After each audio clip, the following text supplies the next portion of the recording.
Hi guys, today I'm gonna tell you about fetal circulation. I'm gonna discuss it in very short, but it will be very beneficial for you people if you are watching this video.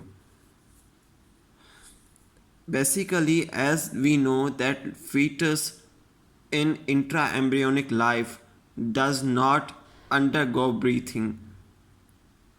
When the fetus bonds, then that fetus will breathe, and with the breathing the circulation around the lungs begin. But today, as I am telling you, in the intraembryonic life these lungs are non-functional yet, are not functional yet.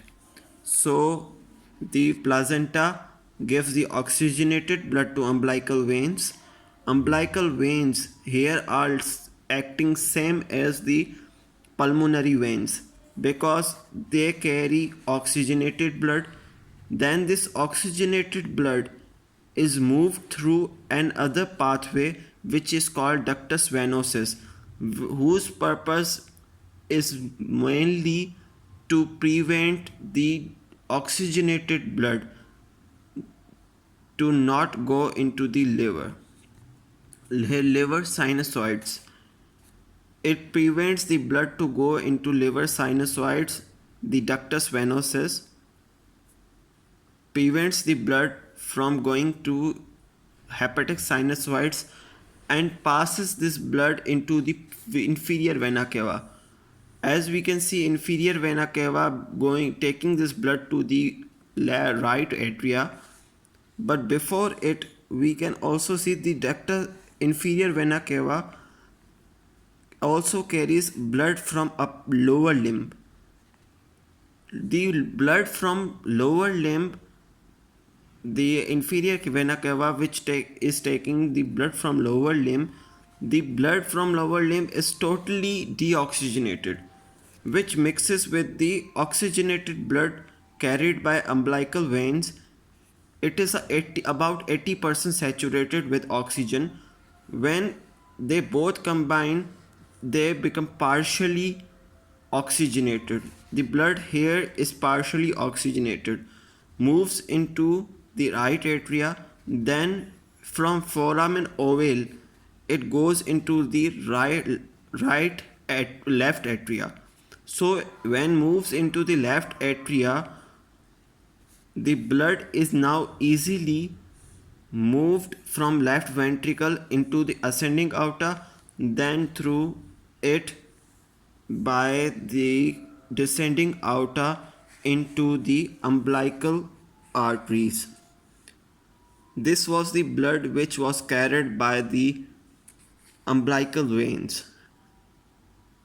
Umbilical veins and the inferior vena cava part which was draining the lower limbs.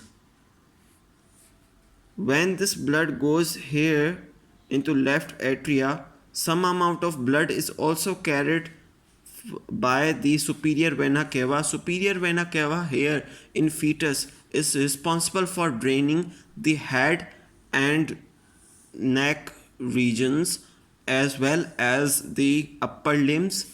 So blood from upper limbs and from head region move into the right atria. This blood is also exclusively deoxygenated and moves into the right ventricle. Right ventricle. When it moves into right ventricle, there is no other way to go at uh, at other there is no other way to take this blood into descending aorta other than the ductus arteriosus. Ductus arteriosus, as I told earlier it in my previous lectures, that it is a connection between pulmonary artery and arch of aorta. So why this relation or a connection is required? This is required because the lungs are non-functional yet, are not functional yet, and the blood which entered through the right atria into right ventricle moves into the pulmonary arteries as they are bit narrower yet, and due to their stenotic changes the blood enters into the arch of aorta through the ductus arteriosus, ductus arteriosus. So ductus arteriosus take up and send this blood into the descending aorta. Through it this deoxygenated blood along with the blood which moved through the foramen ovale, which is also bit deoxygenated, moves and goes through the descending aorta and after all there from here the veins, basically these are umbilical arteries, but these drain the deoxygenated blood back into the placenta.